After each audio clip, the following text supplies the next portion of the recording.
십석열 탄핵 심판을 심리 중인 헌법재판소가 25일 변론을 종결하겠다고 밝혔습니다. 문영배 헌재소장 권한대행은 다음 기일은 25일 오후 2시라면서 그날은 증거 채택됐으나 증거 조사하지 않은 증거에 대한 조사를 포함해 양측 대리인 종합변론, 당사자의 최종 의견 진술을 듣는 절차를 진행하겠다고 공지했습니다. 헌재가 25일 변론 종결 의사를 밝히면서 윤석열 파면 여부는 3월 둘째 주에 선고될 가능성이 높게 점쳐집니다. 그런데 상황에 따라서 너무나 위헌이 명백하기 때문에 더 빨리 해서 3월 7일에 선고할 가능성도 꽤 높다고 생각합니다.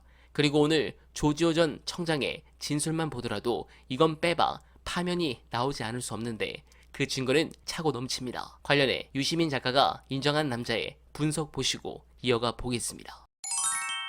이미 아마 이제 입건돼가지고 피의자로 수사를 받고 있는 중이고요. 네. 그리고 지난번에는 저희가 이제 비교를 해드렸습니다만 헌법재판소에 나와서 증언을 했었던 수방사 1경비단장 같은 경우는 같은 이제 중령급, 대령급 내지는 뭐 이제 원스타니까 여단장급, 연대장급 비슷한 급이라고 할 수 있는데 1공수 여단장처럼 자기가 받은 명령을 그대로 하다라면서 굉장히 구체적으로 부수고 들어가서 의원들 끄집어내라라고 명령한 자가 있는가 하면 네. 똑같은 명령을 받았어도 이 명령은 좀 문제가 있다. 이거 그대로 하면 안 될 것 같다. 네. 그래서 자기 부하한테 전화해서 서강대에 넘어오지 말라라고 한 사람이 있단 말이에요. 같은 현장 지휘관 중에서도 자기가 받은 명령에 대한 판단이 전혀 다른데 그치? 어떻게 같은 급으로 쳐주고 이제 우리가 평가를 할 수가 있겠습니까? 저희가 처음에도 그래서 말씀을 드렸던 거지만 하다못해 직접 그 유리창을 깼던 군인, 뭐 그게 이제 일반 병사든 뭐 계급이 뭐 병장이든 상병이든 이병이든 실제로 그런 짓을 한 사람들은 다 입건해가지고 처벌할지 여부를 따져봐야 된다라고 말씀드렸던 게 이 신상필벌이 명확하지 않으면 네. 군인들은 통제가 안 됩니다.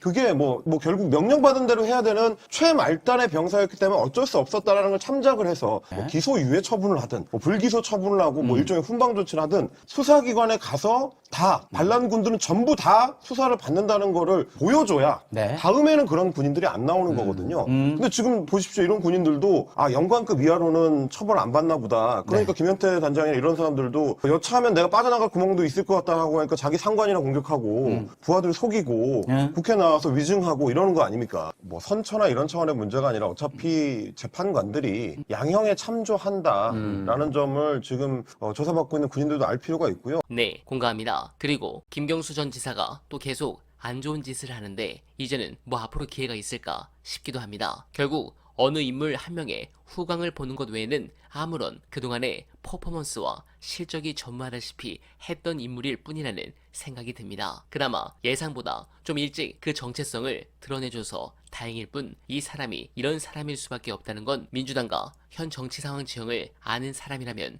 이미 간파하고 있었을 거라 생각합니다. 물론 김경수는 다소 억울하게도 볼 수 있는 옥살이를 했습니다. 그에게도 대망이 있을 것이고 또 사명이 있을 것입니다. 하지만 그게 김경수가 권력을 가져야 하는 마땅한 이유가 될 수는 없습니다. 권력이라는 것은 누군가의 한풀이의 수단이나 보상이 되어서는 안 됩니다. 김경수는 이번에 스스로 그의 훌륭함을 내던졌습니다. 반대로 이재명 대표를 우리가 지지하는 것도 억울한 일을 당해서가 아니라 그 일들을 당하면서도 성과를 내고 본인의 정치를 읽어왔기 때문입니다. 수박들이 이재명 대표를 비판할 시간에 제발 그를 배우길 바랍니다. 이재명 대표와 당원들의 믿음과 사랑은 매우 깊다라는 것을 말씀드리며 오늘만은 이만 인사드립니다. 여러분 고맙습니다.